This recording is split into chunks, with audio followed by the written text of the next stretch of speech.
Hey, boys and girls, lizards and tarantulas. It is report for Friday, January 28th, 2022. We're back. Why are we back? Oh, okay. Yeah, you guys told me before the show. Because creationists won't shut up. That's why we're back. Oh, yeah. That's a good reason. That is a good reason. So the meme or the thumbnail for today's show came from my son, Dylan. And we were talking this morning about crazy people. and he came up with this Twitter thing, and then he read it to me. And it was pigeon chess. And it's directed at, anti-vaxxers and horse medicine people and crazies like that, right? But then when they explained it, it turns out it refers to having a pointless debate with somebody utterly ignorant of the subject matter, but standing on a dogmatic position that cannot be moved with any amount of education or logic, but who always proclaim victory anyway. And the origin is from debating creationists on the topic of evolution is rather like trying to play chess with a pigeon. It knocks the pieces over, craps on the board, and flies back to its flock to claim victory.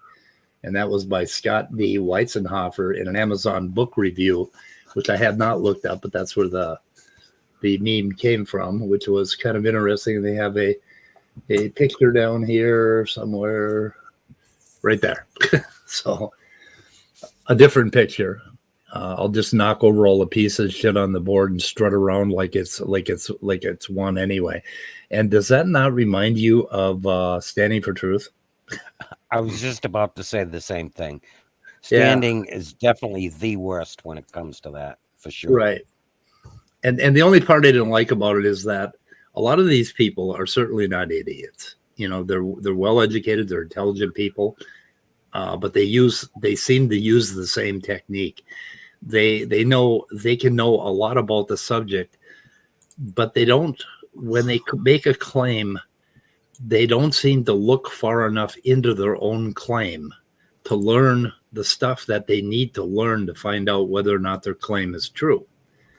They just come up with a sufficiently complex claim, and it's convincing on the surface, and then they stop there. They don't look any further. And why would they? They come up with the logical and empirical consequences of their claim, and like you said, they basically stop at that. They don't look any further because that can be harmful in many ways. And there is a let's see. I'm gonna shut this off for a minute. I've got a link to the actual book and the actual book review. Oh, you do? Yes, so I am hitting paste. The second one in the private chat is for the review, and then it's a book by Eugenia Scott. Okay. That he was reviewing, so he's just kind of giving his opinion of creationists. Nice. I'm just gonna throw this out there because I don't know. I feel like throwing out a fun fact. If anyone has read the entirety of Darwin's Origin of Species, you might know that he uses pigeons as a key part of evidence for variation in species. So I don't know. Yeah. I just felt like saying that. Yep. It's a good thing to know. It's fitting. Okay, the book review, and I want to take the Twitter. I'll put the Twitter link out in the description. There's a reason actually that I haven't read Origin of Species is because I'm not a trained biology student or biologist to the point where I don't know if I would be reading something that has been since overturned or has a better detail to it, better explanation. And so it's so old and out of date, I just don't want to risk misinformation.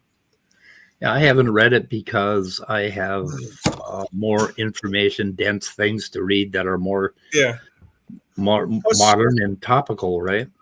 Plus, it's a very old book. I mean, I do think it's valuable from a science historical perspective, though. Would you agree? Yeah, no doubt about that.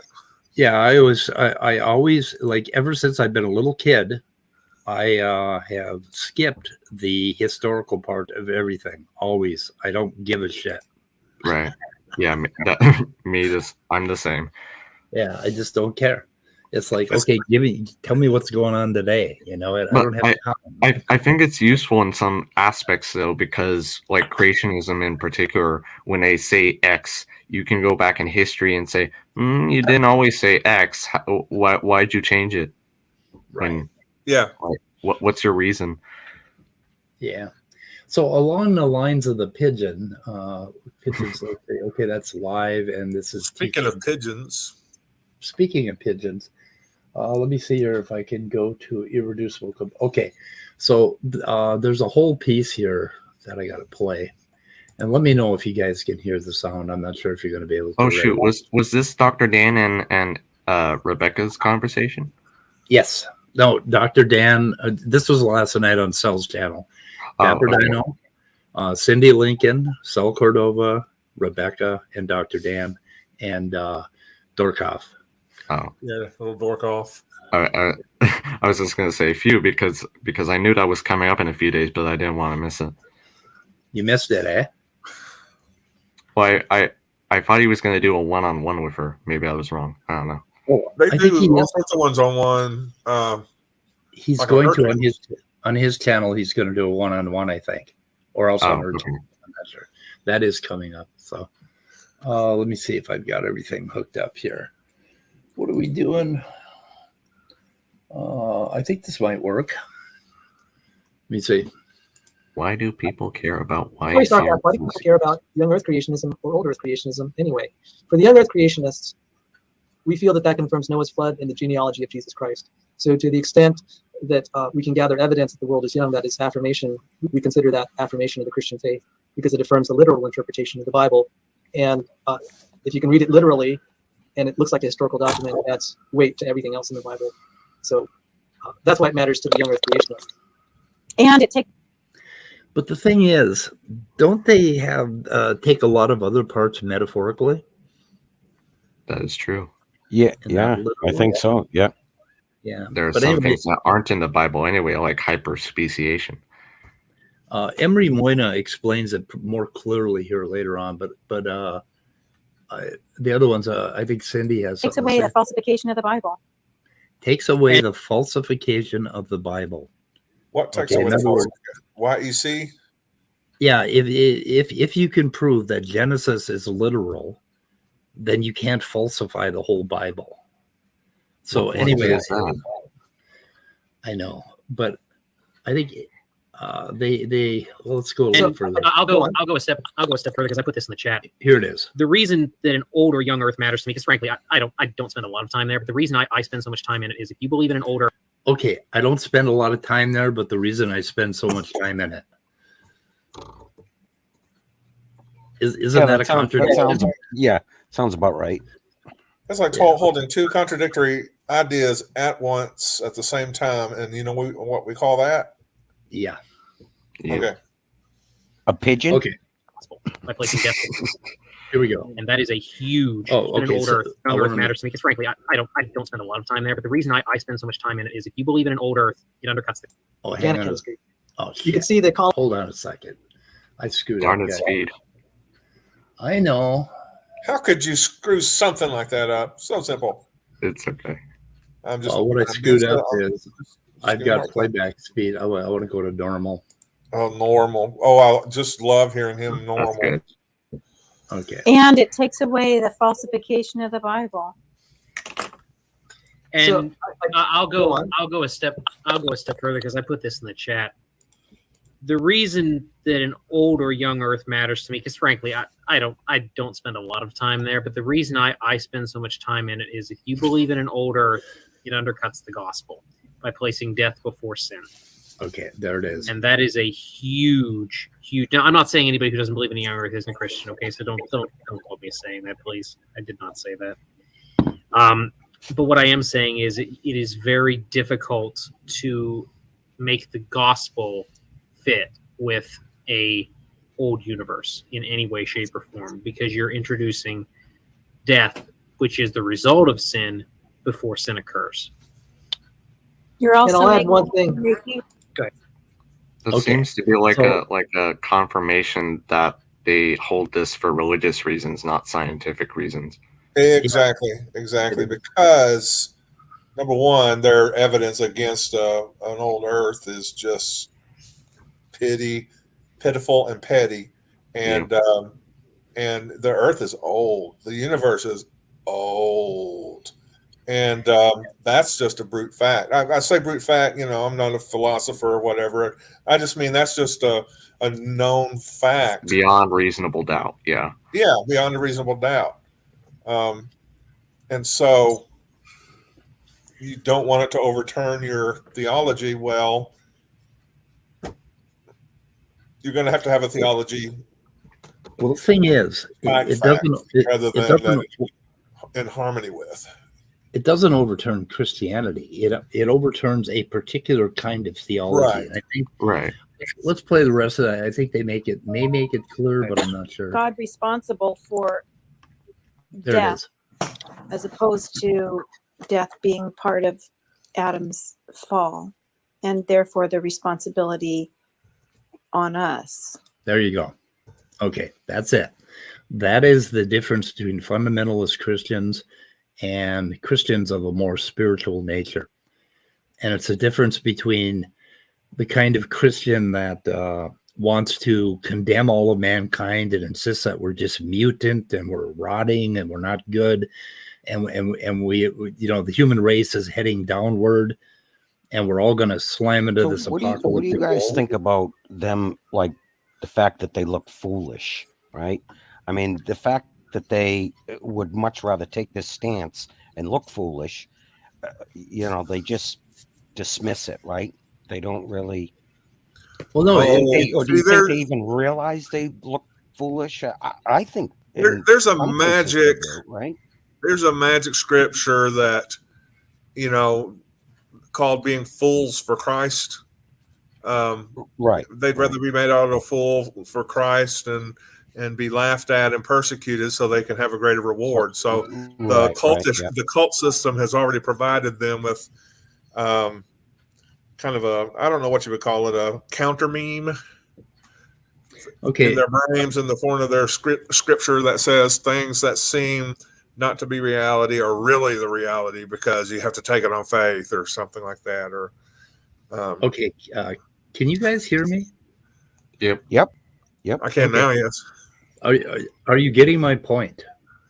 That the most important thing for them is that man is responsible for death and sin, not God. Yeah.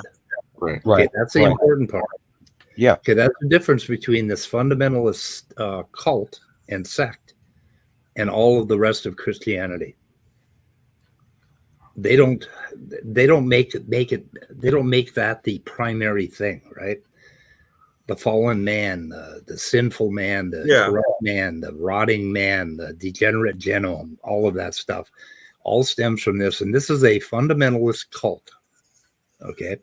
And I don't know how many of them there are. And I think that it's probably, is it growing? Is it getting smaller? I don't know. But this really disturbs me. And that's what disturbs me the most about this kind of Christianity, is that you would have to tell your children that your children are more mutant than you, that they're crumbling, that, mankind is headed to doom without God's help. Take a look at chat, read the last, and you make a decision there. Where's that at? The very I think last he comment. misspelled a word there. Yeah, well, The they very did that on last one? purpose, but yeah. No, I can't see it. You can't see the chat? Oh, okay. Oh, you're asking me to make a decision. Yeah. Captain you might- Robert, Yeah. atheist watch prawn. Yeah, it's supposed to be spelled a Yeah, little okay. different. Right? Atheist watch prawn. Oh, this guy's hilarious. Yeah, throw him out. I don't know what. Well, maybe give him one more chance. Has he said anything else? No, not No. yet. No. Okay. Yeah, he could be just being, facetious or, funny or making a joke. But I don't know. He could be making a joke. We'll give it. Yeah, we'll give it a minute. All right. We gave him a second chance. Here's getting back to the topic at hand. Here's the thing about sin is that's just a religious thing. That's a religiously defined thing. We have people that break laws. We have people that do things that are against the psychological and physical health of others, who take away property. We call them thieves, and a lot of different moral systems will overlap and say, no, we don't want people to steal or kill or rape or cheat on their taxes or whatever. But so that's really not pertinent in terms of science or death or anything. Death began because just organic life is not suitable to go on and on and on and on forever. Yeah, death is part of life. Yeah, you will have life and a vitality up to the point where you're able to reproduce. Once you're able to reproduce, anything that you are, anything that happens after that becomes kind of extraneous, and you have to make your own meaning and purpose for that. Yeah. And then, so sin and death is the result because things just break down. So the real thing is humans aren't responsible for death. They're not responsible for, well, I guess they're responsible for sin if that's your story that you tell to people.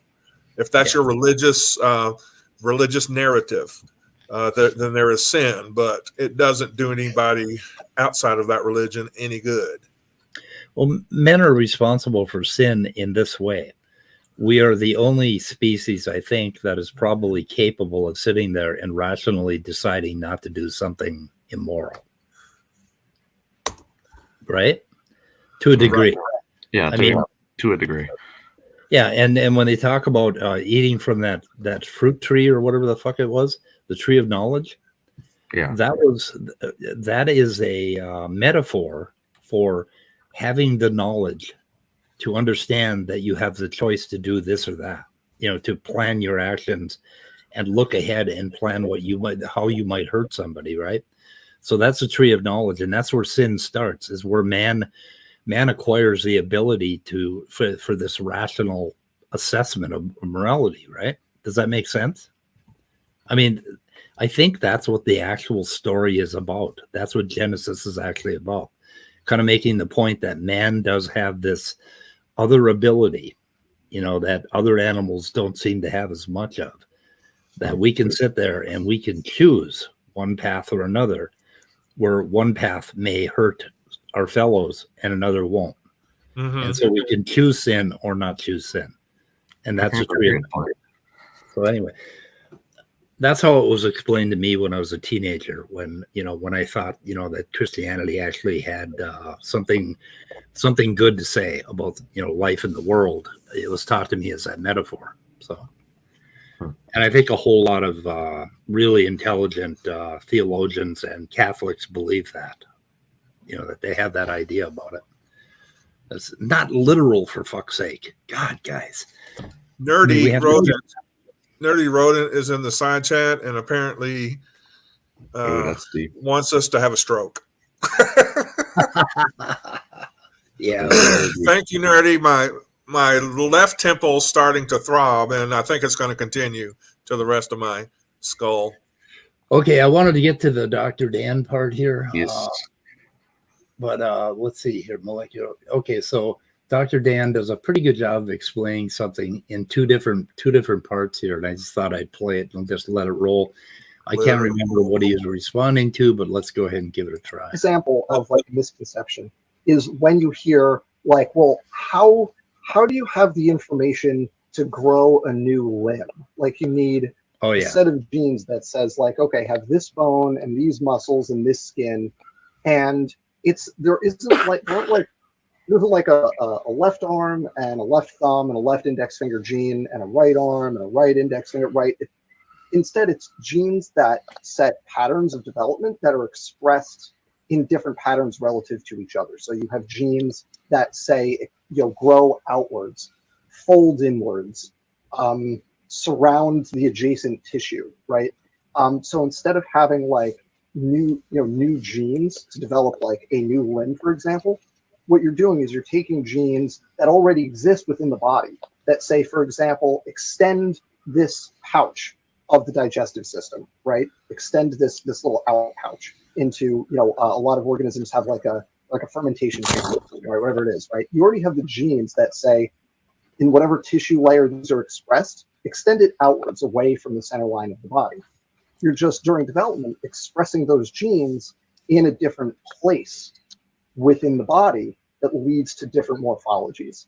And a really good example of this that we have actually like documented in the lab is feather evolution, because feathers evolve using the same regulatory genes as like the scales on reptiles, whereas the pattern for these two genes on the surface of a reptile is like a checkerboard, and they alternate, and that causes one side to kind of fold over the other, and you get the flat scales that are overlapping like that.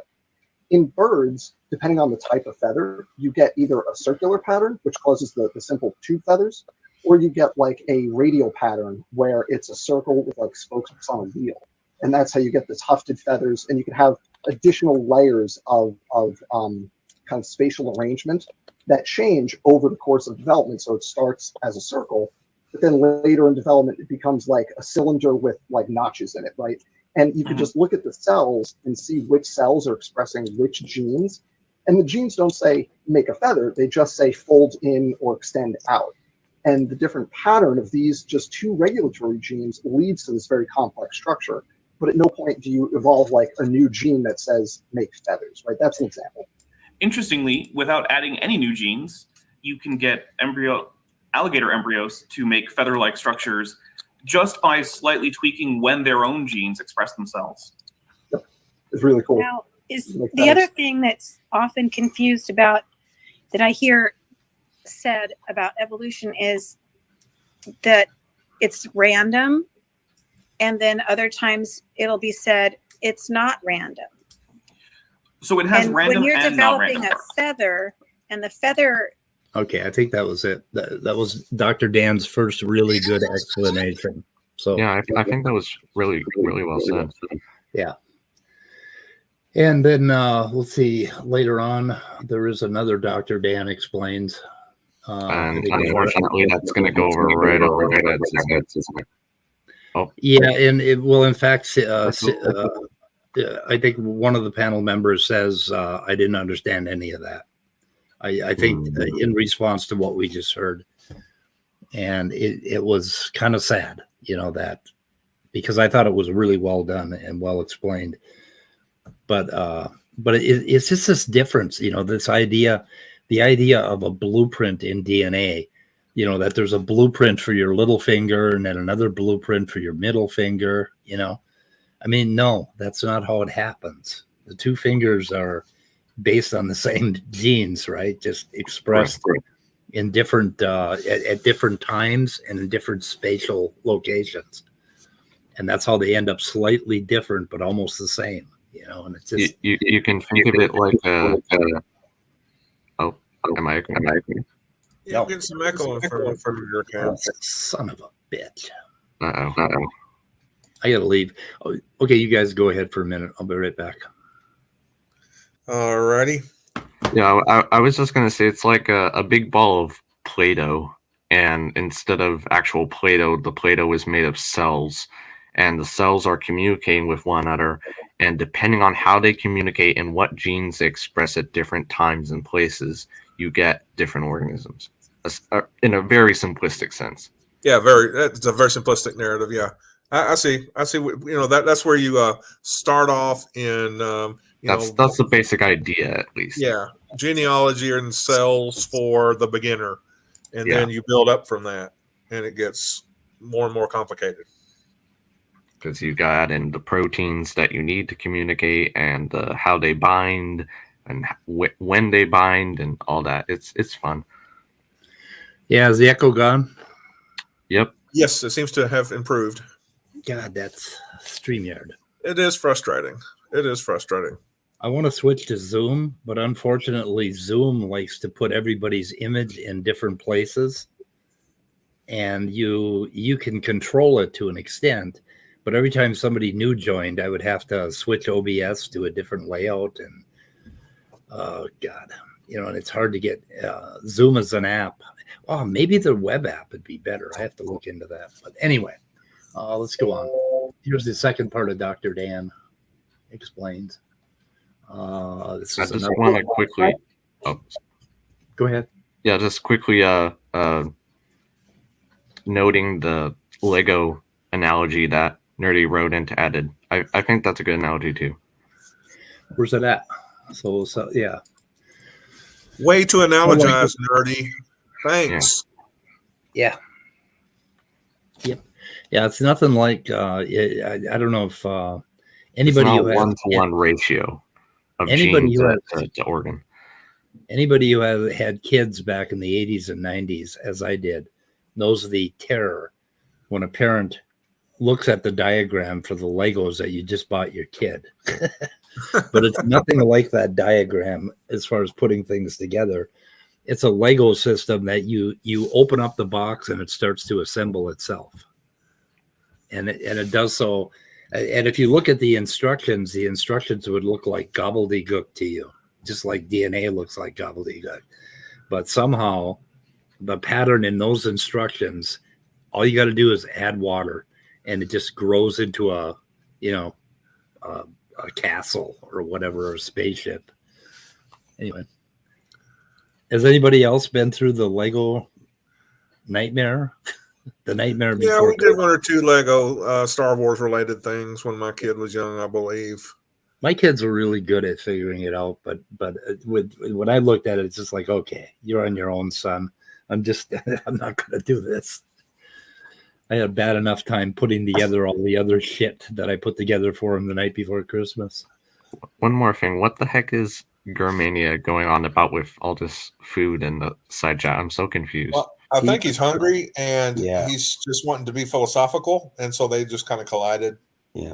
Well, having a sonic-based existential crisis. There's, as we all know, there's something wrong with Gurmania, so don't pick on him now. He's special. Oh, I'm sorry. He loves to have fun in the chat. We're having lots of fun in Rebecca's chat. Was it yesterday or the day before? I will say he has a good sense of humor, I think. Yeah, they're going.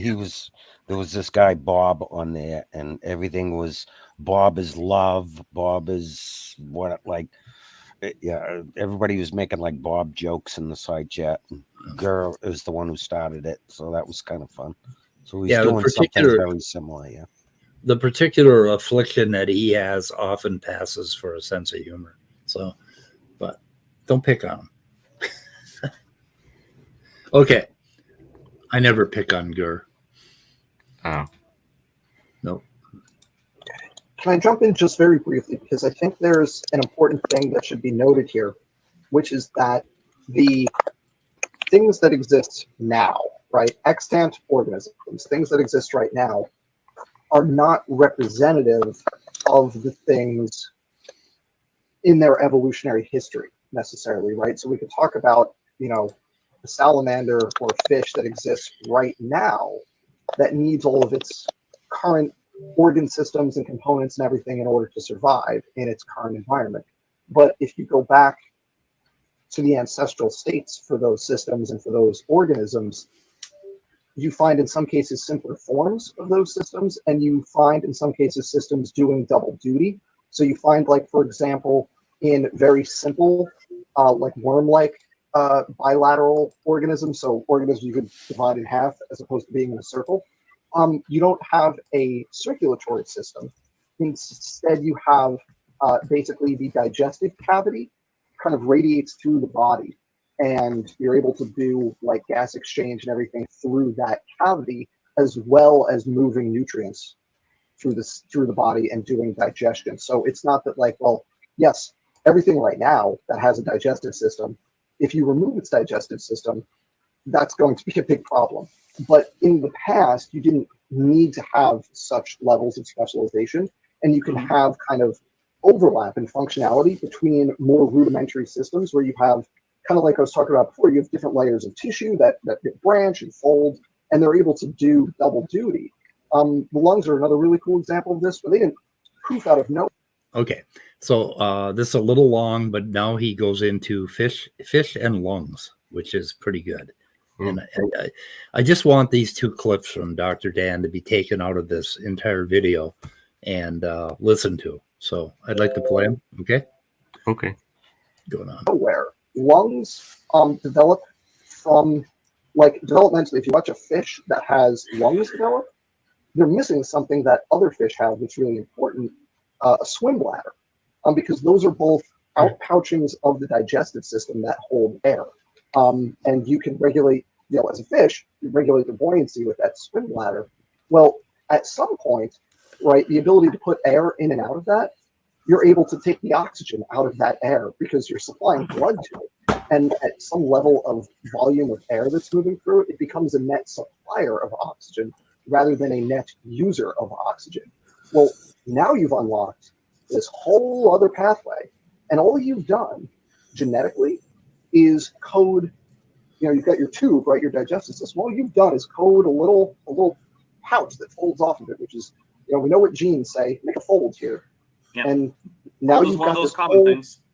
Now you've got this whole new set of things that you can do because you have a structure in your body that can now contribute to supplying you with oxygen rather than on net needing it for things like cellular respiration.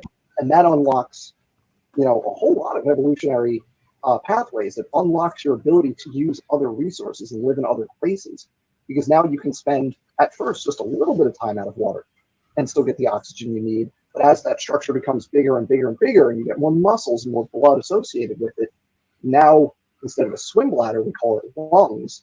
But at the end of the day, it's the same structure, and the development of it in an evolutionary history, it's you need it once you have it. But that early evolutionary history is using some very rudimentary developmental patterning that is not essential to the organism, right? Like the first things, like you could find things today, fish, broadly speaking, that don't have swim bladders nor lungs, right? They are the descendants of ancestors that split in their evolutionary histories before such a structure appeared. And they do just fine, right, in their environments. But along that other pathway, you have this little difference developmentally, and it leads to opening up all these other things, and now you need it. But along that developmental pathway, it wasn't like you needed to have all the different structures there all at once. You can see in both the genes, the development, and the morphology how it could come together piecemeal. Okay. Yeah, I think that's a really good point, because it's not like you need all the organs at once. The life forms are really compartmentalized. It's like individual modules that can interact, but evolve separately in other cases, broadly speaking. Hey, if I can get Gurmania to give enough money to the Make-A-Wish Foundation, would you slap him in the face with a fish? Oh, yeah. Or would you let him slap you in the face with a fish? Oh, no. But think of the children. I will slap him in the face with a fish anytime. Okay, for free? For free, yeah. Okay. And I'll make a donation. Yeah. So. Well, I tried to set you up to where you could slap him in the face, but yeah, I'm not falling for that bullshit. He's not biting that hook. Yeah. Anyway, so the other day I showed this, and this is the basic vertebrate diagram, right? and we've got the water going in, water and food going in through and coming out these gill slits, and the water wets basically the surface of these cells that absorb oxygen, and then the oxygen basically goes down into this rudimentary veins and blood and gets pushed around the entire fish by a heart muscle, basically, and that's a rudimentary heart. And the whole thing sort of develops from these rudimentary organs. And the liver, basically, it comes out of, it's digested some food, and it's in that blood. So some of the nutrients are in the blood along with the oxygen. And then it goes through the liver, and the liver further breaks down those nutrients and adds it back into the blood. So it goes through the liver processing, and then it goes around and it feeds all of the cells in the entire fish. And then it goes through the kidneys and it cleans out any waste. And basically that's the waste disposal system. Then it goes back around again and back to the lungs and gets reoxygenated and refooded, right? So there's all very rudimentary organs that are created here. And the whole thing is, this is a diagram of before you go on, Speed, minor correction from Nestle. Oh, what? You said you add blood flow in the opposite direction. Oh, from the heart to the... Well, wait a minute. Not in this diagram here. It's got to go through... It's got to come from those gill slits into the liver, because the liver gets it next. So I'm not entirely sure what the circulatory... I'm not sure what the circulatory direction here is. But basically, when it goes with... Let's see, the blood goes through your digestive system, and then it goes to the liver, and then it goes to the other cells, I believe, but I'm not entirely sure. Maybe I got that wrong. I don't know a lot about that particular subject, to tell you the truth, blood circulation. I will check that, Nestle. But I know that the liver gets it next after the digestive system, and that's really important. So anyway, and then this is basically shows you like how limbs in fish, are in the fins, basically the radius and the humerus and the tibia and the femur. And then down here we have, what is that guy? Tiktaalik, basically. Good and old Tiktaalik. And it shows you how it was, how they're modified to now do something else. And these modifications are all very small, and you can see the shape, like the shape of the tibia and the fibula, they're not together, but then down below they're gathered. The wrist and the phalanges, or the fingers, actually formed later, I think is the current thinking now. And they sort of brought those two bones together, whereas they were sort of splayed apart in the fish-like things. But it's all this incremental development. And that's the takeaway from what Dr. Dan was saying. Okay. That sounds great. But we have good info. Yeah. And we have other stuff. Can I just quickly respond to something Otangelo said in the chat? Oh, sure. Otangelo? Okay. Yep, he's here. He is? There is an Otangelo-like object in the side chat. Oh, dear. Yeah, we got to do this. One more time. Oh, my gosh. Okay. Sorry. Your violin lessons aren't really improving anything at all, Speed. What's that? Your violin lessons aren't really getting better. Anyway, Sal Cordova mentions in his video last night that he had an exchange with Otangelo, and he told him, just stop with the irreducible complexity, right? Stop using it. Yeah, but I heard that. Yeah. Yeah, but then Sal Cordova went and did exactly the same thing with molecules, with molecular biology, except that Sal, I think, as he pointed out, he just doesn't call it irreducible complexity, but he's doing the same thing. And he was doing it all over last night. Let's see what else there are other video. There are other parts that we can listen to. Were there other? Do we just have that, or were there like timestamps on the other video? On what now? The LPP video. Oh, we do have some timestamps on the LPP video, but I have not reviewed it. Should we save that for tomorrow, or do you want to do the LPP video? Yeah, I didn't know if you just found like interesting points or anything. Like, what do you have timestamped? A whole bunch of interesting points. Let's see. I've got SFT dumb, cosmic evolution, PP the coder. PP the coder was where he was talking to you, and that was where I had to shut it off. Oh, he was, yeah. Okay, PP the coder. I could play that part. We could switch over to another video. Please do. Oh, I wanted to go after Cell more. Don't you think I should? Oh, yeah. If you have more, finish that first. Well, Yeah, finish that and see if we have time. Yeah. Well, let's switch. We may not have time. Let's switch to PP the coder, because I promised you I'd tell you. Okay, so let's just play. We're just going to play this one part. This is sort of a foreshadowing of a rant that rational empiricists and I are hopefully going to do tomorrow. Right? Yeah. Yeah. We'll figure something out. Okay. Don't know about exactly tomorrow. Oh my goodness. Andrew, dude, we've gone over this a billion times, bro. I mean, I don't know how to explain this. Have you ever actually gone and looked at how a freaking framework for a application works and like what goes into that and why you would have so many similarities in a similar system? Like, Yes, have and you we ever talked about how the limits of human programming do not apply to it. What's more similar? Oh my god! There you go. Anyway, okay. So back in the 80s, I had a software company, and we developed financial software, and we used to look at code that other people wrote to solve certain problems, right? And it was very, very important that we did not use the same code.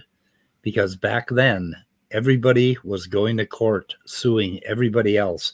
And if you even had the same similar names and structure, you would end up in court and you'd end up getting sued over it, right?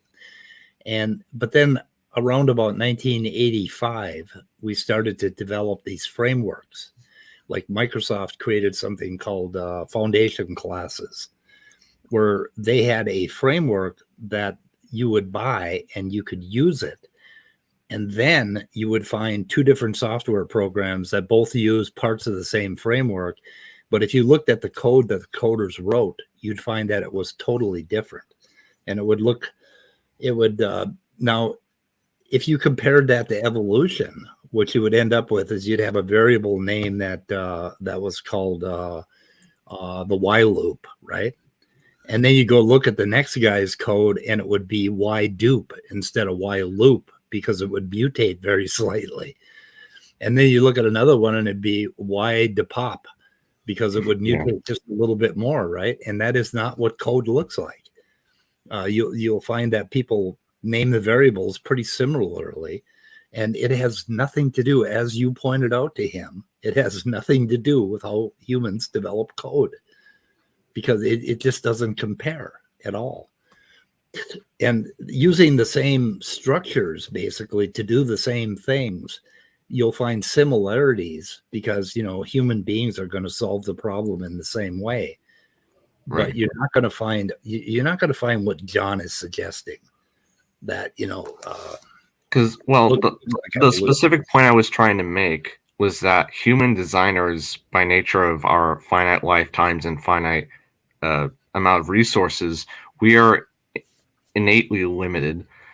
Well, a supernatural designer isn't. So why would we expect it to be the same kind of pattern or the same kind of limitations as human designers? If you can't give a good reason for that, then what you claim is evidence for your idea isn't evidence. Yeah, well, what you would see between a fish for metabolism in a fish and metabolism in a human being, you would see exactly the same module being used for that metabolism. What you wouldn't see is the variable Y loop changed into Y poop. Right. You don't see random sequential differences accumulating. Yeah, because the variable names in code do not matter. The code ends up compiling down to the same binary or down to the same P code. So variable names do not matter. There would be absolutely no reason for an intelligent designer to change things at that level. And that is exactly analogous to a protein, because there are parts of the gene that do not matter at all. It doesn't matter what amino acid you put there. Right. Or you know, and there's all sorts of shades in between. Sometimes it matters that it's an acid or a base, or it's polar or it's non-polar, but that's all that matters. It doesn't matter which specific amino acid it is. And for some reason, God kept changing it all along randomly, like changing Y loop to Y poop. I mean, why would he do that? Almost as if evolution had happened. Almost as if evolution happened, yeah. It's unavoidable at this point. Either the designer is trying to deceive us into making us think evolution happened, or evolution via common descent happened. Yeah, there's one other possibility, and that God had a limited supply of pencils, and his pencils got dull, and he created mutations because his pencil was dull. Right. Yeah, exactly. Or the designer isn't all powerful. Yeah. Or he's not paying attention. Or he's not all creative or something like that. Maybe he has ADHD. You know, I mean, we couldn't judge him for that, right? We you know, he might have a diagnose, come up with a treatment plan. Yeah, we should have a treatment plan. Anyway, so what else is going on? Other than the cell video, which everybody's probably tired of it. You tired of it? You tired of it? I don't know. I was kind of hoping to see. Well, did any of them respond to what Dr. Dan said? I think Cindy Lincoln said after one of those that she did not understand what he was talking about. So, well, yeah, that shows her information level, shall we call it? And there was another talk about where Rebecca chimed in and said that basically she's not convinced because she doesn't know how things happened. So she's not convinced of evolution. But then if you go to the end of the video and you look at why they don't want to be convinced, why they need to have creationism true, then you understand why nobody listened to what Dr. Dan said. Yeah, they're motivated by their theological predilections. Right. Well, because they tell us, like, oh, you're not searching for truth or things. Well, using a broad generalization of the word truth here. But I mean, you guys, you know what I'm going to say. I forgot what I was going to say. Dapper Dino made a good, he was making a good point about how you falsify a hypothesis, that you don't prove things, you falsify your hypothesis, that, you know, you're not set out to prove how all this happened. And then Rebecca chimed in and said, yeah, but if you don't prove it to me, I'm not going to believe it. Basically is what she said. And in that context, would she be saying like absolute proof or like? Yeah, she wants to see evidence. She wants to see it happen in the lab. She wants to see a fin turn into a limb. Well, in that case, I guess she should deny the rest of science, because none of science is based on absolute proof. Well, none of it's based on direct observation either. When we deal with chemistry, we never not much of it. Never look at atoms, you know. So that's not what we mean when we say observational, right? Or when we're saying observational evidence, I should say. Yeah. There's a piece here, I think, where they talk about molecular evolution. I'm not sure if this will give us anything to talk about, and then you guys tell me, should I leave it alone or should we just go one more? We could let Otangelo let him back up his assertions. No way is he coming in here. I've heard his shit so many times that it just never changes. It Yeah, doesn't I change don't at know. all. I'm just throwing it out there. Hey, Jason's here. I suppose we could open things up for. Should we open up the room? Sure. Yeah, let I do not the mind. trash show begin. Yeah. I don't want to Because say the other word. Well, I don't think it should be a trash show. I just like hearing people's opinions. I know. I don't want to use the other word. Okay. Chit chat. Oh, I see what you're saying. Come on. Okay. Yeah. Chit chat. Okay. Yeah. What Speed said. That's like when my adopted son Russ moved in with us. He wouldn't swear for the first year. It took us a year to get him to swear. Now he's really slid over to the other side now. I may swear internally, just not externally. Oh, okay, good enough. Here's Top Dog. Whoops. Okay, I'm just gonna let you bring people in. No, because I'll forget about him. You keep doing Randolph popped by, but apparently he had to go out and do some things, but he may be back later. Okay. One more thing from Otangelo. Okay, so Nestlig's asking, how are fetters designed? Like, what's the specific mechanism? Otangelo says, on God's drawing board. Oh my goodness. That's priceless. That's a non-answer. Yeah. How did God work on? So God must have been one hell of a molecular biologist, apparently. Yeah. Anyway, Yeah. I've said enough Otangelo. Let's get on with things. Okay. Yeah, we don't want to do that anymore. Let's see what this says. Get more familiar at the molecular level. You'll have easier arguments. The other thing is, all right, I'm sorry to be mean to the evolutionists here. They do talk at the very large morphological level. They study fossils. Where I usually get them in debate, and I was debating Jackson Wheat, I started arguing with them at the molecular level. And he was just... Okay. So what did Sel just say? He said that evolutionary biologists don't look at the molecular level. And then he used Jackson Wheat, who loves paleontology, right? And phylogeny. Yeah. Hey, Randolph. Hey, And claims that he really got him. He just really got him. Because what Sel, the way that Sel gets you, and the reason he wants the molecular I'm having connection. I can hear you. But you're fine. The reason he wants a molecular level is because if you pull out a protein out of the bag of 20,000 some proteins, right, including 24,000 if you include pseudogenes and everything else, the chances are that the person that you're debating will not know about that particular protein. Right. And if you do know about that protein, then in a debate, you can say, oh, you don't know about, zinc finger 136 or whatever. And then you win a point in the debate, right? And that's kind of what I think that's kind of why Sel wants to go to molecular biology, because he gets points. And when he later on, when he started talking about his zinc fingers and topoisomerase, which is his favorite, he managed to get a few points in this discussion because nobody knew what the hell he was talking about. Anyway, enough of that. I've looked on menus all over Fort Worth, and I just can't find anybody that serves zinc fingers. It's hard to find good zinc fingers. Yeah, I have to settle for chicken fingers and catfish fingers and things like that. Yeah. Well, there's no Kentucky zinc fingers. There's Montana zinc fingers. Oh, Montana? Okay. Montana zinc fingers. I guess I'll have to take a vacation. Yeah, they're into heavy metals out there. Metals. I want to acknowledge Jason Torn has come into the room. Hi, Jason. Joined our panel. And Randolph, how are you doing? Tell us a little bit about how your week's been.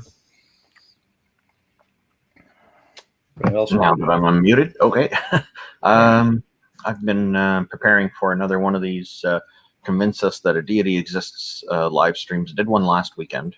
The next one will be the first Sunday morning of February, and I'll be live streaming it on my channel again.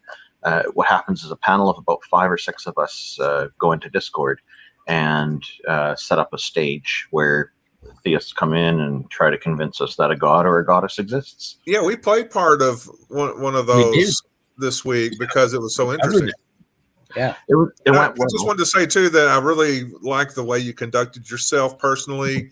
Nobody was able to rattle you, but you were able to moderate, I guess, or mediate the whole conversation. Yeah.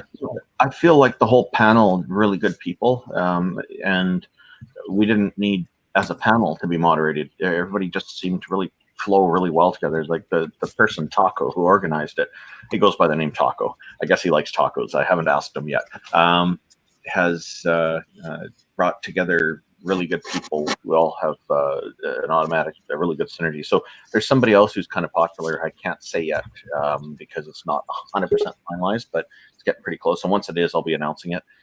Will be joining us on the panel on the first Sunday of February. We're trying to do this every 2 weeks, just one show. Cool. Yeah. We got heavily into the parasite guy. Yeah, it's not part of that. Yeah, that was worms. That was a new one to me. Yeah, that was way out there.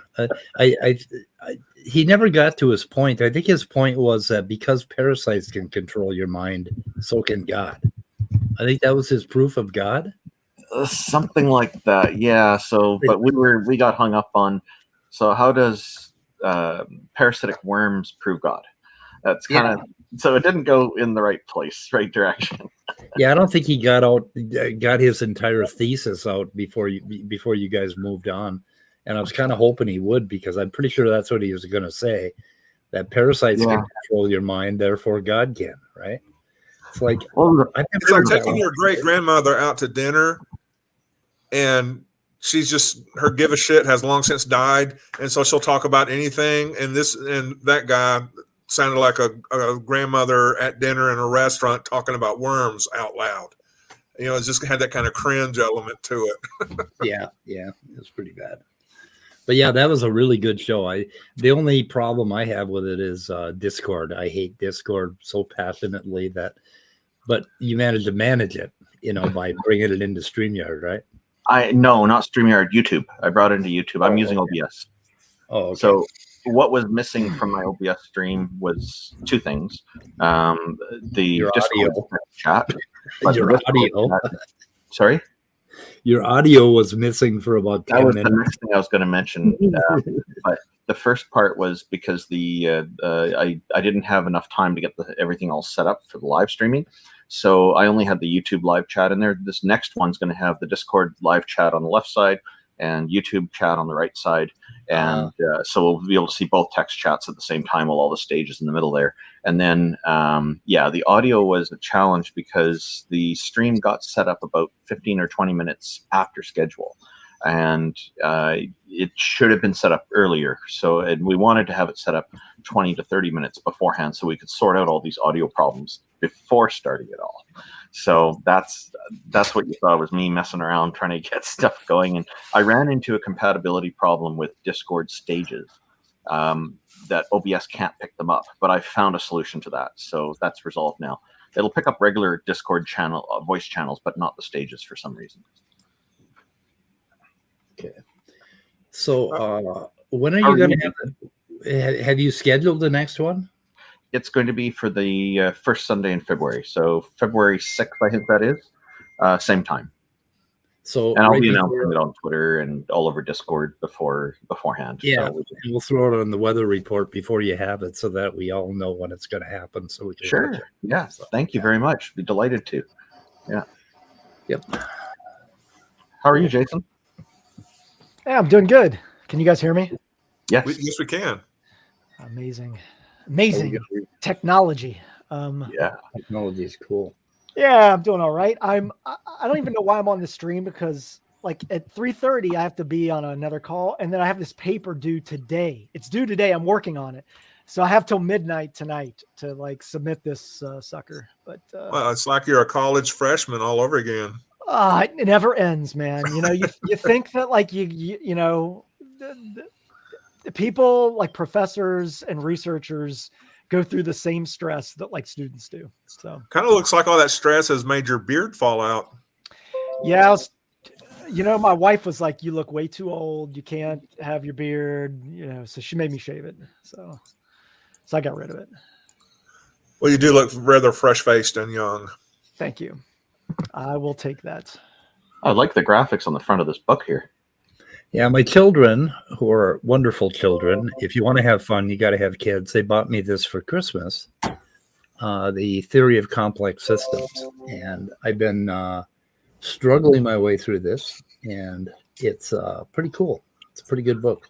It's got a whole bunch of stuff on evolution and what prediction in science means, what physical laws are like, how physics is a bit different than life, and how living systems manage to be multi-layer, complex, dynamical systems that feed back on each other. And I'm trying to find a particular page here. Let's see here. Physics is generally analytic. Complex systems are algorithmic. What I miss? Oh, sorry. Continue. Gersh, shut the fuck up. We're reading from the book of Complex Systems right now. Oh, okay. Yeah, I read this as I go to sleep. Close your eyes. I read this to help me relax. Really puts me in the mood for sleeping. It does. So physics is generally analytic, and that means that you can come up with equations and you can calculate if something has a trajectory, you can kind of figure out where it is, right? Generally, it's not true in all physical systems. Complex systems are algorithmic, and that means that you don't know what the boundary conditions are. You don't know how the system is going to evolve exactly over time. So what you develop is like a rule system, which is an algorithm that determines what the next state is going to be. Now, when you look at DNA is like that algorithm. Okay, that particular state of the system is going to determine what the next state of the system is going to be based on what it is. Then it's going to record that, and it's in new DNA, and then it's going to go on to the next system. So life works like that. And life becomes a very, very complicated system. Oftentimes the separation on these topics are termed process models versus empirically based models. So if I have a process model is like a physics-based model. So if I'm going to simulate the growth of a crop. So I know all the boundary, like you were saying, I know all the boundary conditions of like what it takes to grow a crop. I know how much soil moisture I need. I know the nutrient conditions. I can simulate that growth like in a model. But an empirical model is like, I don't necessarily know what those boundary conditions are. And there's like there may be a level of stochasticity built into that. Therefore, I may have, like you were saying, I may have an algorithmic technique to estimate those conditions, but they're two different modeling structures. But the way that you're talking about it is correct. That's exactly right. Yeah. And what we're stuck with almost is algorithmically determining, from some particular system, we can algorithmically model the system, for a certain period of time, but then it's all going to fall apart. And then there's this other interesting thing, which is that living systems, and I use this as a thumbnail on, Wednesday for my show. It basically, it shows on one side, it shows order. And I probably still have that around somewhere. Let me see. I don't like the word chaos. I prefer uncertainty. Okay, right. I like, but chaos is fine. But I like to frame it as. Don't get me started on entropy being characterized as disorder. Yeah, that's not quite the case. Anyway, what was your alternative term for chaos there, Jason? Uncertainty. Uncertainty. Yeah. Yeah, well, I guess that's true, and of course, there's that idea with chaos that in complex systems, you can't start at t equal, -5 or whatever, and have the same results as like your previous model's test. That small changes in the startup of your model will have big results at the end. But I guess that is uncertainty, the inability to fully predict what the outcome is going to be. Correct. So what they were pointing out is that, okay, you have an ordered system, which is, kind of a cold system. It's a little colder. And then on the other side, you had this chaotic system where things are just flying all over and they're impossible, hard to predict, right? Very hard to predict. And you would call that chaotic. But in between, there's this edge of chaos area where complexity develops. And the Earth is at the right temperature, at the right distance from the sun, that we're in this little narrow band where things tend to be on the edge of chaos, where complexity develops from energy coming in, that sort of thing. And there's something called a Lyapunov, did I pronounce that right, Jason? Exponent, where basically it's an exponent. If it's close to zero, the thing won't, or if it's zero, the thing won't change. If it's a little bit less than zero, it will converge to some particular area. If it's above zero, it will fly all over the place, basically. And that's how the mathematics of chaos works, that sort of thing. But this book gets into it, and then obviously later on into evolution. So, who's the author of this book? The author. Let me go find the author for you. I have it here somewhere. I don't know where the hell it is. It's behind me. It would be funny if his name was Arthur. I have both if it was Arthur. I have both a hard copy. Stefan Thurner, Rudolf Hanel, and Peter Klimek. Okay, thanks. And it's a 2019 book, I think it is. Might be 2018. I'm not sure. Let's see, Oxford University Press. Where's the anybody say a copy? 2018. So it's pretty new stuff. Sorry. Okay, here's the contents.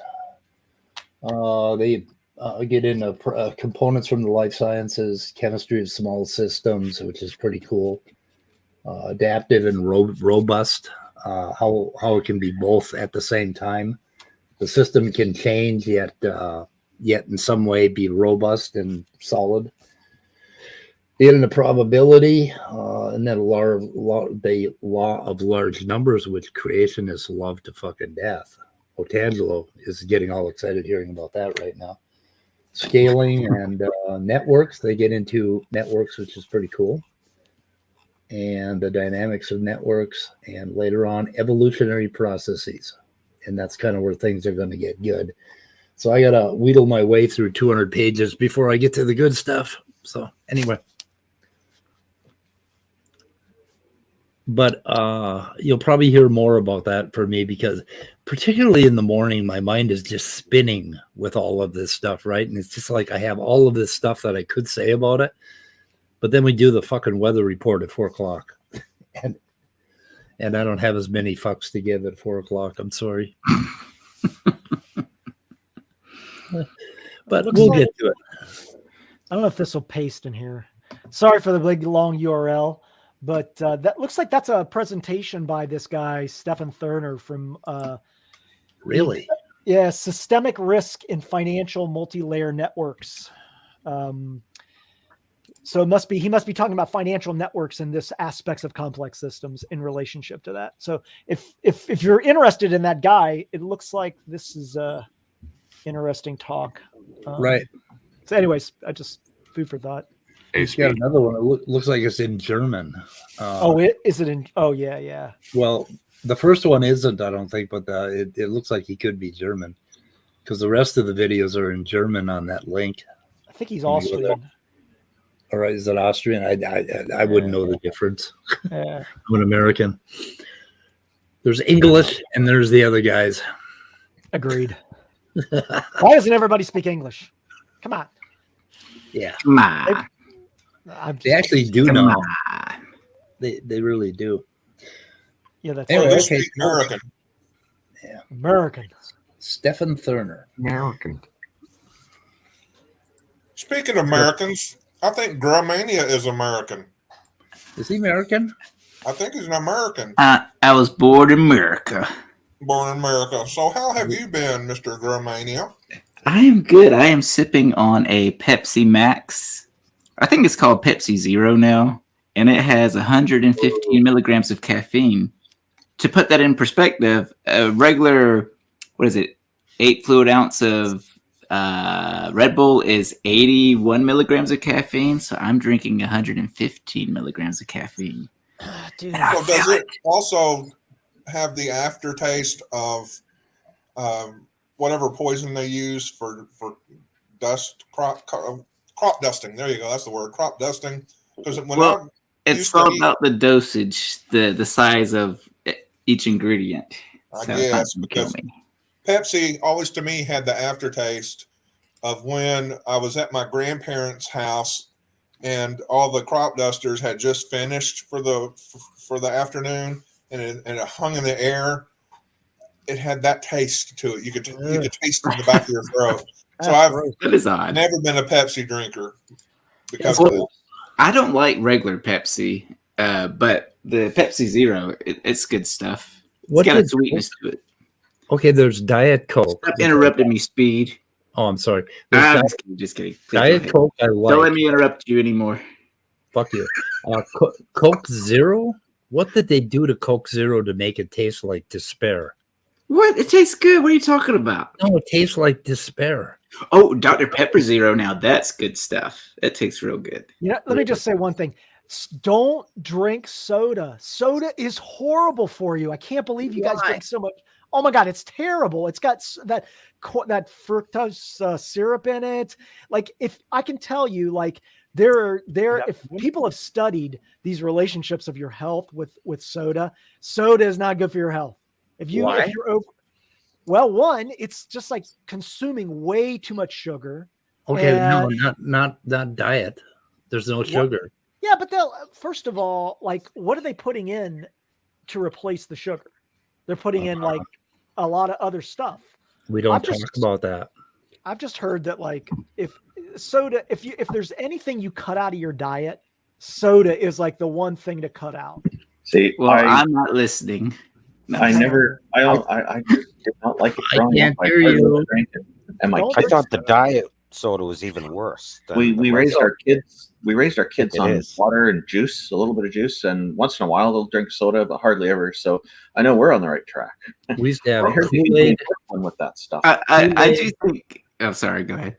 Kool-Aid and Watkins concentrated grape juice, whatever the fuck that stuff was. It was mean. It was good. The Watkins guy would come around and he'd give you this little pint of grape concentrate, and you put a cap of it in a glass of water, it would turn into grape juice. It was fucking amazing. But I think my parents had some of that stuff. That sounds familiar.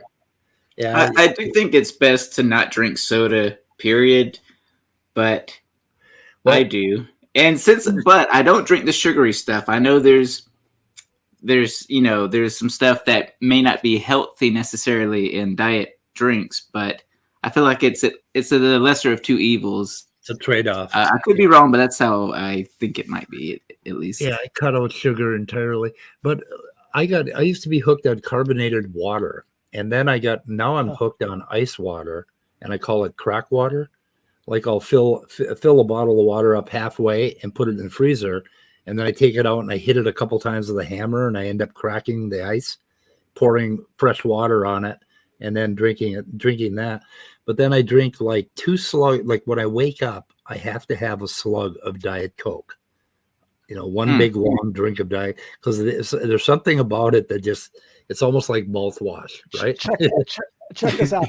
I don't drink soda. I don't drink caffeine at all. I don't drink any coffee. I don't drink any soda.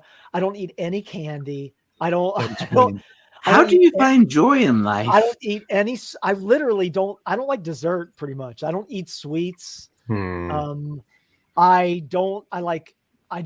eat very little red meat.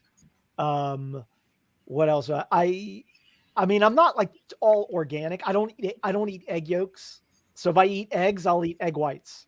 I know people think I'm crazy. Well, that's good. I wish I could say the same, in all honesty, to be fair. I can tell you, I wake up in the morning and I'm like, boom. I'm like totally awake. Don't eat anything. Well, I don't usually eat breakfast because I feel much better in the morning on an empty stomach than eating breakfast. And usually when I eat lunch, it's later in the day, like 1:30ish, sometimes later. And I've been doing that for a couple of years, and I feel much better in the morning with no food in my system, just water, and then eventually coffee. Yeah. I can't believe diet soda is good for you. Well, I think it bothers you. Optimal. It depends on whether or not the sugar, like I use Splenda as a sugar replacement. It sure is a hell of a lot better than sugar, but I don't know exactly what I'm consuming. I'm sure that eventually it'll fuck your kidneys up if you eat a pound of it a day, it'll probably screw your kidneys up. But I mean, Donald Trump, like he was drinking, he drinks like 8 Diet Cokes a day or 10 or something. Yeah, that's the T word. You said the T word out loud. Oh, sorry. I've got an echo. I don't know if it's me or not. I hear it too. Okay, I'm gone. I'll be back. Is it speed? Yeah, it was speed. Yeah, I've noticed that. Why the occasionally. hell? That's crazy. This stream, keep just constantly So doing Jason. Yeah. Are you up for a complex question? Oh fuck. I knew I knew when you were asking me a question, you're gonna ask me some complex question. Not really. I mean, ask me and then I'll tell you if I'll answer it or not. Okay. How much do you know about Popperian falsifiability? I mean, classic Karl Popper falsification theory. I mean, it's a pretty standard structure, for scientific testing. I mean, I don't know. What do you want to know about it? Because in my view, like, you can't absolutely prove or disprove something. You can only like really well support it or really like contradict it, but you can't like disprove it or falsify it in Popper's strict sense. I mean, yeah, that's correct because if we're looking at like a falsification theory, if we apply it to like a hypothesis test, you have to define the bounds, the limits of your alpha. Like classical limits are like 0.05 for significance testing. So you're setting a limit to say if my p-value is under 5, then then I will accept my hypothesis. I will reject it, above 0.05, but that's just an arbitrary threshold. And technically it's asymptotic. So that it's true that this is the whole foundation around, you can't absolutely falsify something, using that technique. But there are others that, have alternative views and that disagree with Popper on that. And there are a lot of people that don't like Karl Popper. They don't like his ideas. Right. So, because I think, like, in my opinion, testability rather than strict falsifiability is a good measure of vaguely what is science and what is not scientific. Would you agree? Say that again. That the testability as opposed to falsifiability is a more appropriate description of what science So, like, does. scientists don't strictly go out to prove themselves wrong. They can support their original idea, but they have to consider what might contradict their idea in the testable sense. Well, I mean, the whole concept of falsifiability is that you can't. I can't prove something is true, but I can falsify something. I can prove that it is not true.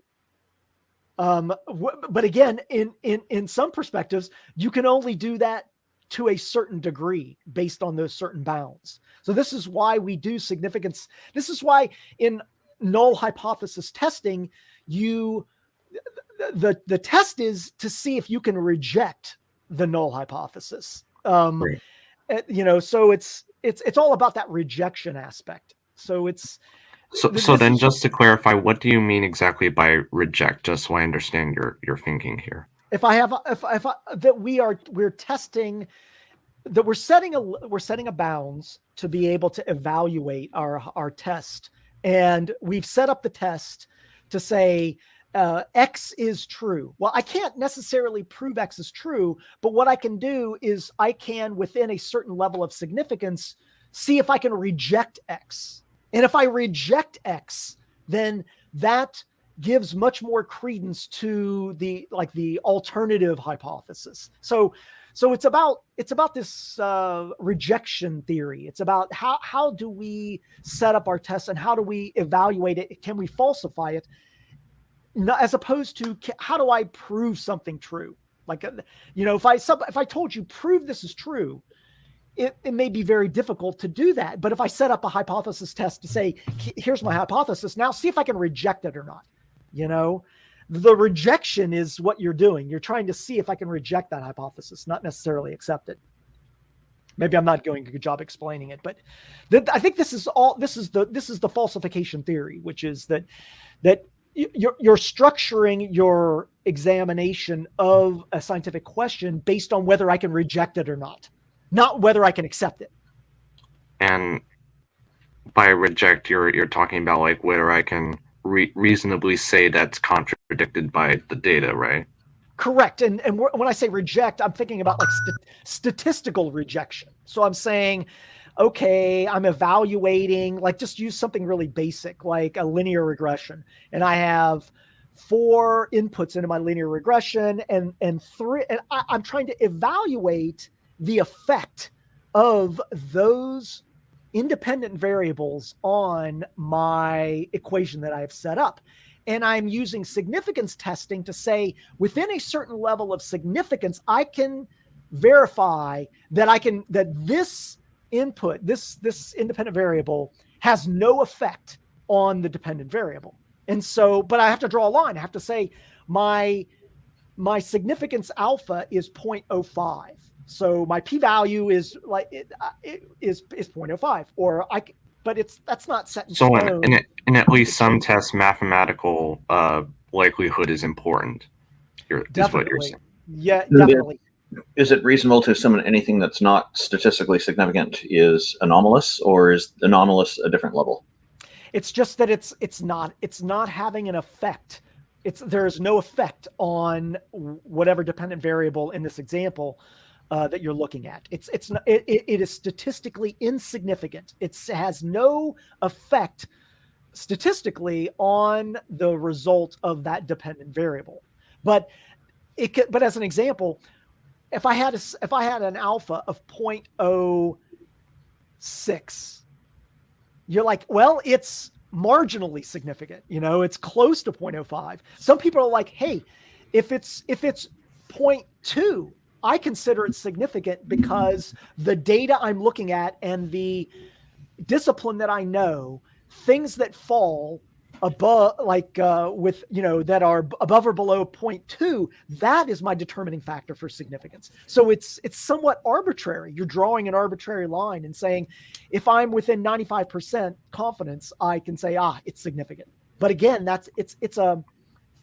because science is always contingent. So you're just saying that at the moment there is no strong reason to accept this result. Right. That's right. Yeah. That's right. So I guess you can make like a difference between significantly reject and absolutely reject something, right? Well, I mean, when was the last time you read a paper where somebody said, we absolutely reject this? They don't say that. Yeah, that's true. Nobody ever says absolutely reject. They say we rejected the hypothesis based on our significance testing, blah, blah, blah. So okay. Maybe I'm just misunderstanding the idea of falsifiability here. Well, it's not a simple concept to understand, but it's an important one with regards to scientific testing. Okay. Yeah. So yeah, you can read up on Popper. There's a lot of people that have written that have come after Popper and have added to his research. Okay. So thank you. Yeah, of course. And I got to go, but I want to say a couple things. One, I've been interfacing with Standing for Truth to see if I can get a debate set up with this McQueen guy, who's a purported geologist. He's a geologist. Yeah. So I'm trying to see if I can set up a discussion with him on Noah's Ark, the flood, etc. I tried to get one with Hovind, and he wouldn't debate me on the flood. He wanted to do evolution. But I'm fine with that. But I couldn't. It looked like a lot of people were scheduling debates with him. So I told Standing for Truth that I'm happy to debate McQueen. So is that Dr. Crackers? Doctor. Yes. Dr. Crackers. He's the one that crumbles the crackers to show how does he? can't fold. Right. Yeah, Dr. Crackers. Yeah. I thought that was They've always done a name. gimmick. They've always got a gimmick. Yeah. I realized that guy was a student of this Morris guy. Whitcomb and Morris are the two guys that are the one of the core Founders. Yeah, the founders of this, they revived this young Earth creationism, Flood geology. Noah's Ark, flood geology movement. So I think he's Morris's student. Nice. So it's going to be interesting. So I think that's going to be in April. Well, good luck with that. Yeah, thank you. Yeah, I look forward to seeing that. Yeah. that'll be So interesting. who is it Standing for Truth who's trying to bring in Hovind for you earlier, or you went through Peter or somebody else? I was going through James from Amy Newman's channel. He was okay. He was talking to he was talking to him, and then Standing for Truth just emailed me directly, and we went back and forth. So, anyways, I think it's just going to be McQueen. I don't think I'm going to talk to Hovind. Yeah. So, anyways, I got a seminar to go to, so I'll see you guys later. Take care. Thanks for joining me. Later. Yeah, of course. Okay, so pictured is sucralose, which is the active ingredient in Splenda, and it has it's basically a sucrose, just sugar, regular sugar molecule, with where the oxygens or the hydroxyls have been replaced with chlorine. So there's 3 chlorine atoms on it, and that 30% of it ends up not being absorbed by your intestines. 30% is eliminated by your kidneys. Apparently 30% of it is metabolized, and chlorine compounds or basically carbon chlorine compounds oftentimes end up in your fat, but they can't identify anything that they do to you other than end up in your fat. So the jury's still out on all this, but the FDA has approved this little devil. Like sugar is almost poison. If as you get older, it'll start to fuck up your blood sugar. Yeah, and when it fucks up your blood sugar, you'll find yourself almost falling downstairs and doing other weird things. So I don't know, but the jury's still out on this Splenda stuff. But boo. Yeah, boo on you. It kind of reminds me of those Debbie Downer skits on SNL. Yeah, that speeds name Debbie Downer. What did I say? It ends up in your fat, so you got some chlorine in your fat. I mean, almost everything you eat has. If you look at the label of the shit that you do put into your fucking diet, you're going to find a whole lot more. It's moments like this I wish I was a creationist so I could just ignore the facts. Facts don't mean anything to me. Not a good idea to eat palm. I have alternative facts. Yeah, you do. So are you going to start streaming again someday, or are you over that? No, I was thinking maybe next weekend. I can't do it this weekend because I got people coming over, which I'll have to get off the stream in probably about 20 minutes or so. And they're going to be here all weekend. But next weekend, I'm thinking I might return, maybe. We should have something like an Amber Alert that goes out on everybody's phone to warn them that you're streaming. Yes, I would be okay with that, because that way I would title it, "Do not watch my stream that's happening right this moment." Yeah, exactly. Do not click on this hyperlink. That would keep people from watching it. I still think it's funny that Sal thought that you hated me because the name of your stream was Germania Gives Erectile Dysfunction or Causes Erectile Dysfunctions. Yeah. That joke went right over his head. Quite a bit goes over that man's head. But are you doing Snada tomorrow? We're You gonna haven't do done that something in a while. Yeah, we're gonna do something tomorrow. I've been slacking a little bit. It's wintertime. Things are dark here in Minnesota, and I got a lot of studying to do. So I'm concentrating on that. And I figure if I do that, maybe my content will improve and my quantity will go down a little bit. There's hope. Well, yeah, I think that's one thing. As your quantity starts to get stretched, well, it starts to lessen up. I feel like the quality can be better if you're focusing on it. Yeah. Like if the reason for the quantity is the quality, I think that's a good thing. Yeah, I mean, how many shit shows do we need? We just don't. And I'll be honest, I was, I know I've told you this, but I think it was back in December. I started thinking, you know what, Gert, you need to take a break from streaming. You're spending like 15 hours a week probably on your weekend streams, and man, I've got to say it's been nice. I haven't had to deal with a bunch of nonsense. I haven't had to deal with people hating you. Hate. Well, I mean, people still hate me, but who could really hate girl? Accusing you of erectile dysfunction. But it's been nice. I'm hoping to get a new computer, one that's a desktop instead of a laptop, so that way I can actually share my screen, because I would love to do live response videos to some.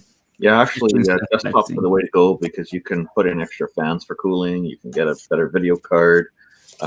Typically in laptops, they have parts that don't generate as much heat, and the trade-off is the performance is sacrificed a little bit. So, streaming, I always recommend people get desktops that they can add more to. That makes sense, because anytime I've tried to share my screen, my browser is like, nope, that's going to take up too much bandwidth.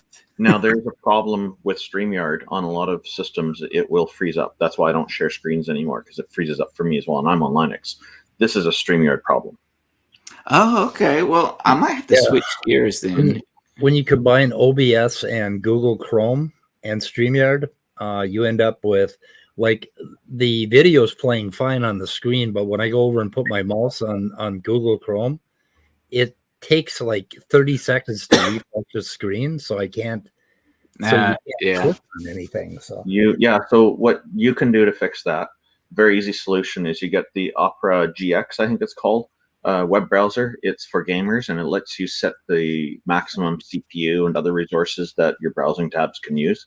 And it uses the Chrome engine. Okay.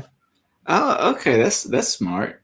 I do know, since taking a break from streaming, I am working on some new videos for my normal channel, my normal Germania channel, and not the streaming channel. And two of them that I have almost completed are response videos. There's this guy named the Christian Apologist. His name is also D.D. Richard Long, I think is his name. Well, he puts that out. I'm not doxing him or anything. And he made 2 responses to me, I think, over the summer. And I never bothered to respond because I was like, that's too much effort. I'd rather just stream, turn on the mic, and just start rambling. But now that I've taken a break from streaming, I've been focusing on a response to him. And so that should be fun. He's the type of guy who says, well, if morality isn't objective, then what Hitler did, you can't say was wrong. That's Frank Turek type of nonsense. You know what? Stay far away from that man. He will, he will kill you with a hatchet once he realizes that there is an objective morality. I know, right? And that's something that I kind of allude to in the video, which is, let's just say, for the sake of argument, hypothetically, you wake up tomorrow and you become an atheist. Are you going to go out and kill people? So wait. Speed. Could you make that full screen again? Yeah. Can you make yourself full screen again? I put a link to Opera GX in the chat. By the way, Midnight Sparkle, you'll be glad to know that Opera GX supports tables just as well as all the other browsers. Good for you, Richard. I'm trying to make a joke here. Okay, in this thumbnail, who is Smokey and who is Darth Dawkins? I mean, is Jim Carrey Smokey and the other guy Dawkins, or is Dawkins? I don't know. No, Jim Carrey has to be Smokey. So. No, he's Darth Dawkins. Smokey's going to be the guy who's getting his jacket yanked here. Really? That's all. I may be biased here, but I see Smokey as Jim Carrey. On that Opera GX or whatever, Opera GX. Yeah, I've got the link saved now. I'll check that out. You know, if you had like a worldwide pandemic and then you had a meteor the size of Manhattan crashing into the Earth, I think Darth Dawkins would be the meteor and Smokey would be the pandemic. Yeah, that's a great thing. Wow, relating them to these characters is actually an insult to the character. Hurting, yeah. I know, because they're just dumb. They're not stupid. So I mean, being dumb is just being dumb is just unlearned. Yeah, stupid is the unintelligence. I do find it odd. I know I guess everything's a personal preference, but I don't see how anyone can even hate watch Darth Dawkins because he's just so insufferable. I mean, ask Jefferson. He's basically become. Let's see. Oh yeah, he gets a ton of views when he does it, and I've told him, I was like, dude, I would have never guessed that. Wait, where's the link? Oh, here we go. Opera GX. Well, he does real good analysis, and I like. And of course, he stops it every few seconds, so you can stop the toxicity, let it go through your system, and then by the time he's started up, you can tolerate a little more Darth Dawkins. That makes sense. By the way, 6 p.m. This is starting on Jefferson Spatchcock's channel. So, by the way, Richard, I have a quick question for you. Now, does the website itself use tables, or does the program itself? Yes. I don't know anything about the Opera website design. I've never looked at it, so I'll leave that to you. Well, I just did, and it uses a header, main, section, divs. I don't know about the actual, actual program itself. I haven't heard about Opera for years. I thought it disappeared. Well, I've never been a fan of the Opera myself, but I mean, actually, I do. Opera introduced tabbed browsing. It's because of Opera that we have tabbed browsing in all the other browsers. Well, nice. But I do have a quick question for you. If tables are so great, why don't they still use them? Huh? Come on, Richardson. I mean, if tables are so great, why do they still use them? Why? You didn't hear me. Why don't they still use them to web design? Lots of people still do. Tables? Well, yeah, Then now most people aren't using it for designing their whole website. They're using it for a portion within their website. Like if you want to put that's what I mean. Why aren't more people using it to design the whole website? Because there's lots of different ways to do these things. So but I thought using tables is the best. It's the only way, according to Richard. God damn it, Randall. Okay. So you are. I mean, I didn't say it's the best. So, Midnight. Is your refrigerator running? Yes. Now fuck you. After I better go catch it. Are you talking about supporting HTML tags for tables, or actually being able to bring in large amounts of data? Does it have coffee tables? No. It's about actually using tables to. I don't know. What about times tables? Midnight. No, not hash tables. You know what, Gur? I fucking missed you. Hey guys, I have a question. Am I actually still here? No. Yes, you're still here. Hey, did y'all hear anything? Yes, I heard somebody speaking. The truth table say you're still here. Okay. Hey, anyway, Speed, are you on a table? Shut the fuck up. Why do I have to say that so much to you, Gur? Because you hate me. I'm surprised nobody made a joke when I came in. Gur, I'm disappointed in you. You caused my erectile dysfunction, Gur. And for the next episode, we'll be talking about chili. Yeah. But back to these tables. What are these tables made out of, Midnight? Imagination. A little bit of bread, some poultry seasoning, dash of salt. Oh yeah, salt as well. Yeah. Did you say a dash of salt? Yes. A dash. Yeah. That would be an M dash because we're talking HTML. Right. No. By the way, Richard, God damn it, I keep calling you Richard.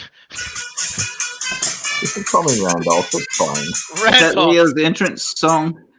Yeah, that's Leo's. Leo, where the fuck have you been? I haven't been anywhere specifically. Have you been? Nobody streams anymore. So have you been dreaming? Have you been dreaming of Amelia Clark? So Leo, when you wake up in the morning, are you there? What do you mean? What depends what you mean by there. Where is there? Every morning there is here. Okay, this is taking a turn into philosophy, isn't it? What? I don't know. I've been trying to get out of that. I've been trying to find a loophole. Like, I don't want to get out of what? Get up in the morning. Yeah, Speed, you don't like philosophy. We know. I was telling, speaking of philosophy, I was telling Nick Suter the other day that I suspect he's a polysolipsist. Polysolipsist? Wow. What the fuck is a polysolipsist? Oh, I love it. Yeah, I'm lost. What is that? I guess it's the only guy in existence whose brain is in a vat, and their name is Polly. There's a whole bunch of. Okay. That's the only way I can make that work. More than one vat. All you need is more than one vat. Oh, polyamory. Or that. Of course, your mind would go there, you fucking pervert. I mean, I'm talking about polyamory. It's multiple love, not multiple sex. What the hell's wrong with you? Oh, by the way, I went on and paid $100 for The Office last night. That's a good show. What? God, that's one of the best romance arcs in the first and second season that I've ever seen in a series. Yeah, it's good stuff. Yeah, it's pretty cool. I love it. Why did you pay for The Office when you can find it for free? I couldn't find it for free. I looked on Hulu, I looked on Netflix, I looked on Prime, I looked on fucking Stars, I looked on Apple TV. I couldn't find it free anywhere. Wow. Yeah, it used to be on Netflix, but they took it down some years. Everybody takes it down. Yeah. Nobody likes Steve Carell for some reason. I don't know. No, I love Steve Carell, but The Office is just so fucking boring and so slow paced. Well, I will say it's definitely an acquired taste. Anytime anybody who thinks I'm boring and slow paced knows fucking nothing about me. I'm just whatever. You get the point. I watched the first season last night. Nobody likes you. By the way, Leo, I'm just messing with you. You know that, right? Mm-hmm. Whatever, midnight. Whatever, Gurf. No, yeah, when it comes to The Office, anytime somebody tells me they don't like the show, I get it, because it's definitely an acquired taste. There's some shows that I think everyone would like. That's not one of them, even though I love the memes, though. No, God, no. Yeah. Have you seen the I love that Dunder Mifflin website? It looks like you can actually order paper from it.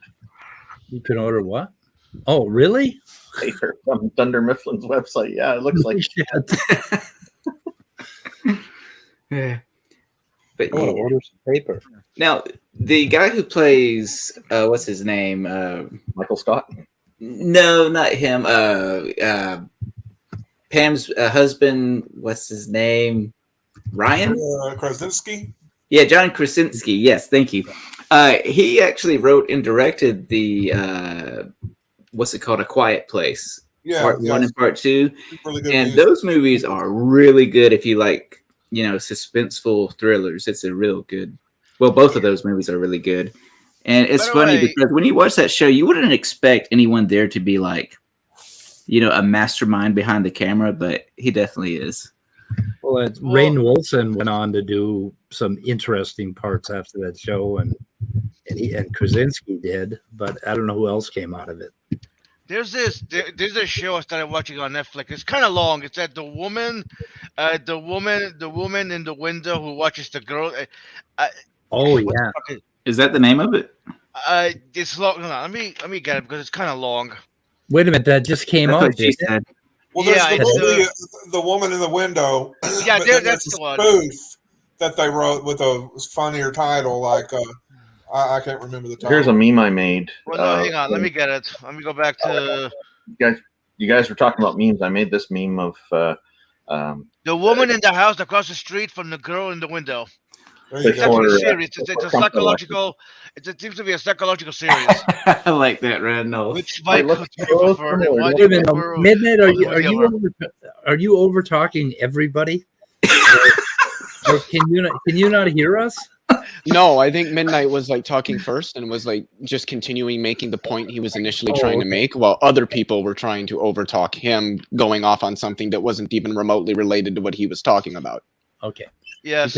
Because earlier I was saying some things and it was almost like, do I exist? I mean, I'm starting to doubt my own existence. The woman in the house across from the girl in the window or something. Okay. Ooh, okay. Ooh. So this is a show on Netflix. Yes. I'm lost. It just came out today or yesterday or something. Because I couldn't get it a couple days ago. So, what do you want? Top Dog has a video he wants to share. Top Dog does? Yes. Okay, are we going to regret this, Top Dog, or not? It's just a small few seconds that like there was a stage on the way. Okay, this stream cannot devolve any further, so I think it's. I mean, it was pretty evolved it until evolved the moment you came in, Gurf. Okay, so we got about 5 minutes Derek, left. you said it. You said it midnight. I didn't have to. Rude. Oh, that. It's a video of something happening that went on stage that they were doing an Easter thing. Some guy after the scene comes on stage and attacks the actor. You stay away from my Jesus. I hope that poor guy didn't get hurt. Damn. So wait, they were having a play, and the guy, what the fuck? That was fun. What was that? You're gonna move up on the cross. I gotta save him. I'll help you. I'll save you, Jesus. It's my turn to save you. Stuck there, can't do anything. Thinking, gee, I hope they don't come after me next. Can you imagine if a Christian went back in time to save Jesus, and Jesus was like, "Nah, man, I don't want to be saved." Yeah. That's I don't think there's a spoof on that. I used to ask that all the question. people, Go ahead, and all the people that believe this story that don't think that anybody would have done that back then if they really were followers. I don't think it's that people wouldn't have saved Jesus, like if he had followers or something. I think it's that his followers weren't willing to put themselves between the Roman state and what the Roman state wants to do. It was the Roman state. A bunch of semi-literate, I'm not going to use the term goat herders, but Jesus and his followers, if literate at all, would have only really been semi-literate. These people weren't really willing to sacrifice themselves to save. How would they have saved him? There are guards everywhere. It's guards that are torturing him and forcing him to carry the cross. There's guards up at the hill where he was hung. What would they? He's literally nailed to a piece of wood. What are they going to do? They'll end up getting nailed. I think Leo nailed it here. Okay. Walking in town carrying that cross. When they have a riot or something? First of all, that assumes that Jesus was popular. Most of the citizens probably that would have been around wherever he was crucified, most of those people probably wouldn't have had much of an idea of who Jesus was. Okay, we're going to shoot it in the head in about 5 minutes, so I want everybody to wrap up. But by the way, in this documentary I watched, what it implied is at the time that Jesus was crucified, he would have been in a crowd of dozens or perhaps hundreds of Jews that were being crucified at that time. So there was a whole lot of crucifixion going on. And a whole lot of crucifixion going on. I don't think Jesus was sitting there with 3 other people. I think it was more like a couple hundred. Well, I mean, they didn't. it wasn't like they were crucifying hundreds of people every day. Usually what would happen is people condemned to the cross would be held until they usually had enough crosses, and then they would just do like mass crucifixions. But hundreds of people, I have a feeling, would probably be a little bit over the top. They would probably maybe do several to a couple dozen at a time. It's certainly not unreasonable to think that there was Jesus and 3 other men, and that was it on top of the hill. Actually, they had a few Pretty good. Jesus Christ, that paints the picture. They had a few uprisings where they basically took an entire crowd up there and killed them. I don't know how long it took them. It might have taken them a few days to do it. But he had to drag his own cross, didn't he? Well, yeah, but the Romans, if the Romans wanted to just like kill hundreds of people, they're probably not going to waste the resources and time crucifying them. They'll probably just behead them and just slaughter them and push them into a ditch. Actually, they crucified him. I don't know. Check it out. They did crucify, but if the Roman state was going to do mass executions, crucifixion probably would have been lower on that list, depending on how many people are getting executed. Okay, on Wednesday, I linked the video that basically talks about that history, and we could go and research it further. But can I ask who the video is by? I think it was by it was like a BBC video or some fucking thing like that, or something like that. It wasn't by anybody that had an axe to grind. It was just a historical video about that particular time. So it's in the Wednesday description. I thought it was very enlightening because I didn't know about all these Jewish uprisings that they had.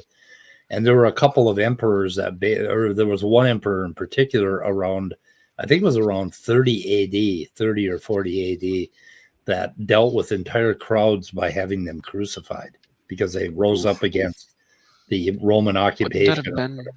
So, yeah, they would just line the roads essentially with crosses.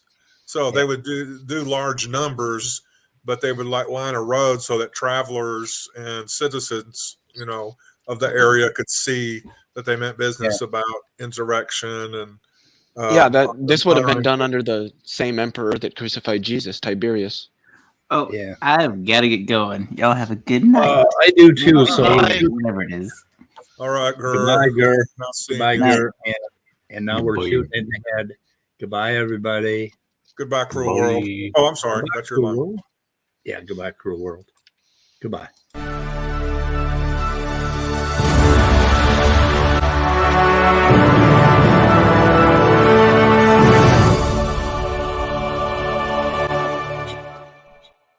Be excellent.